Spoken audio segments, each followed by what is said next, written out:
जीवन रे जदि एका ही जाउछंती ताहाले मन दुख करंतुनी, कारण एइटा ही वास्तवता जे आजी जी साथी रे अछि सी काली नथिबो। निजे ही निजर साथी हुंतु, केबे भी एकुटिया हेबे नहीं।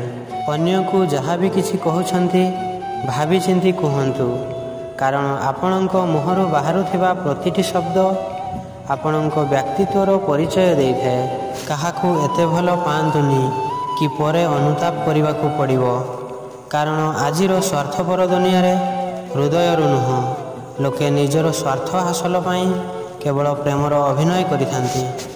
आजिर दुनिया रे मनीष स्वार्थर सौदागर पलटि जाइछि।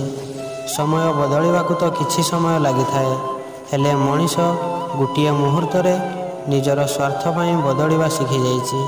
आपण जेते भी भल पांतु, जेते भी स्नेह आदर करंतु, सही भली मनीष को केबे भी बदलई पारिबेनी। जहार धोखा देवार अभ्यास थाए निज मन को केबे कौकेई हेबाकू दियंतुनी, कारण मन जेतेबेले कौकेई ही जाए सेतेबेले केही ना केही मंथरा मंत्रणा देवाकू पहुँची जाती। जीवन रे सुजोगर फायदा नियंतु, हेले कहा असहायतार फायदा नियंतुनी, कारण जीवन बेले बेले सुजोग नुह धोखा भी देइथाए। आजिर दुनिया एते तलकू खसी जाइछि जे लोके परदारे कहा दुख कष्ट अभिनय देखि लुह गड़े देउथिबा बेले वास्तव रे कहा दुख देखि ताकू अभिनयर ना देई देइछन्ति। अहंकार गंध आउ छलनार अभिनय जोठी थाए सेठी केबे संपर्क जोड़िबाकू चेष्टा करंतु नहीं, केवल अनुताप ही मिलिबो। जीवन रे आपनकू केते लोक चिन्हिछन्ति सेइटा गुरुत्वपूर्ण नुह, बरम गुरुत्वपूर्ण एइटा जे लोक आपनकू काहींकी चिन्हिछन्ति। एतिकी मने रखिबे, सहिबा लोकर धैर्य जेतेबेले बढ़ी जाए सेतेबेले कहिबा लोकर मूल्य अति नगण्य हो जाइथाए। जिए सम्मानित होइकी गर्व करि न थाए, जिए अपमानित होइकी क्रोधित होई न थाए, आउ जिए क्रोधित होइकी केबे कटु शब्द कहि न थाए, से मनीष ही श्रेष्ठ मनीष होइथाए। कहा पाद छुई आशीर्वाद नेबाटा तो बहुत सहज होइथाए, हेले जेबे आम कर्म अन्य कहा हृदय को छुई थाए आउ ता हृदय रु आम पई जेउ आशीष मिली थाए ताहा ही प्रकृत आशीर्वाद होइथाए।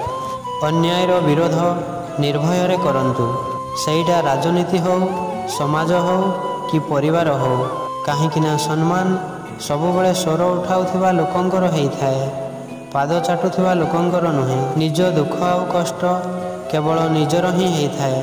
आपण सेइटा जनकू कहंतु बा 100 जनकू। अन्यर घर कथारे सेई माने मुंड पुरई थांती जो लोकंकर निजर घरे कौनसी इज्जत न थाए। जीवन रे निंदा और प्रशंसा को नहीं केबे चिंता करंतुनी, कारण एइटा लोकंकर अभ्यास जे सामनारे प्रशंसा करी पछरे निंदा करंती। आजिर दुनिया रे विश्वास कम आउ संदेह बेसी अछि, कारण विश्वास बेसी थिले कहा घर कबाटरे ताला लागी न थांता।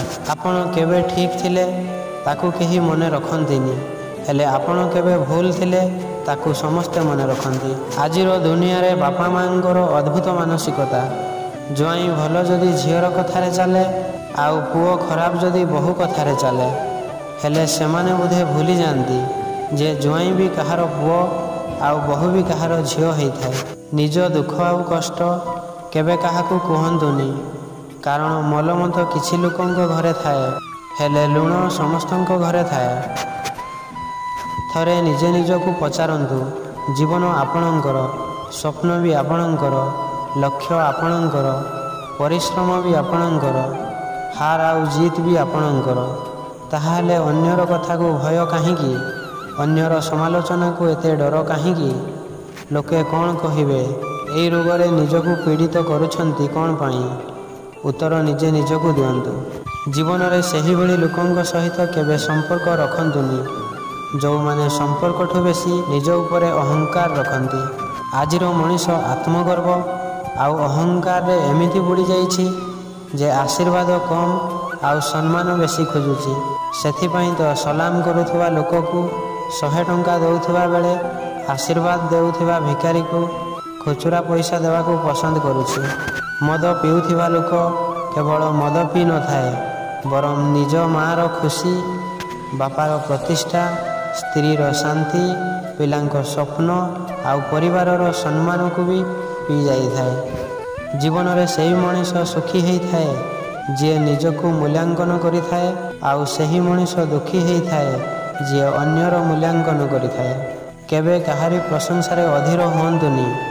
ଏତିକି ମନେ ରଖିବେ, ପ୍ରଶଂସାର ଫୁଲ ତଳେ ସ୍ୱାର୍ଥର କଣ୍ଟା ବି ଭରି ହେଇକି ଥାଏ।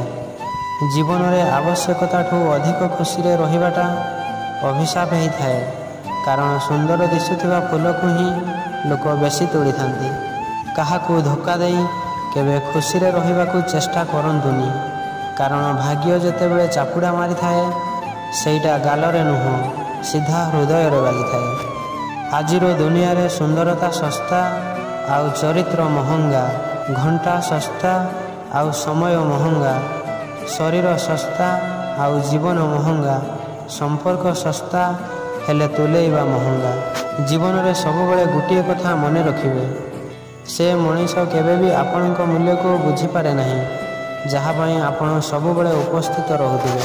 ଯିଏ ଅନ୍ୟକୁ ସମ୍ମାନ ଦେଇଥାଏ ସିଏ ନିଜେ ଜଣେ ସମ୍ମାନୀୟ ମଣିଷ ହେଇଥାଏ, କାରଣ ମଣିଷ ଅନ୍ୟକୁ ସେୟା ଦେଇଥାଏ ଯାହା ତାହା ପାଖରେ ଥାଏ। ନିଜର ଶତ୍ରୁ ଅପେକ୍ଷା ସେ ଲୋକ ପ୍ରତି ବେଶୀ ସତର୍କ ରୁହନ୍ତୁ ଯିଏ ଆପଣଙ୍କ ଶତ୍ରୁର ବନ୍ଧୁ ଆଉ ଆପଣଙ୍କର ବି ବନ୍ଧୁ ହେଇଥାଏ। ସମୟ ଚାଲିବାକୁ ସମୟ ଲାଗିନଥାଏ, ତେଣୁ ଆଜିର କାମକୁ କାଲି କରିବି କହୁଥିବା ଲୋକ କେବେ ବି ସଫଳ ହେଇନଥାଏ। ସେଥିପାଇଁ ଜୀବନରେ ସଫଳତା ଚାହୁଁଥିଲେ କାମକୁ ଟାଳିବା ବନ୍ଦ କରନ୍ତୁ। ଜୀବନରେ ଏଥିପାଇଁ ଖୁସିରେ ରହିବା ଜରୁରୀ ନୁହଁ କି ଆପଣଙ୍କ ପାଖରେ ଖୁସିରେ ରହିବା କାରଣ ଅଛି, ବରଂ ଏଇଥିପାଇଁ ଖୁସିରେ ରହିବା ଦରକାର ଯେ ଏଠି କାହାକୁ ବି କିଛି ଫରକ ପଡ଼େନି କି ଆପଣ କେତେ ଦୁଃଖରେ ଆଉ କଷ୍ଟରେ ଅଛନ୍ତି।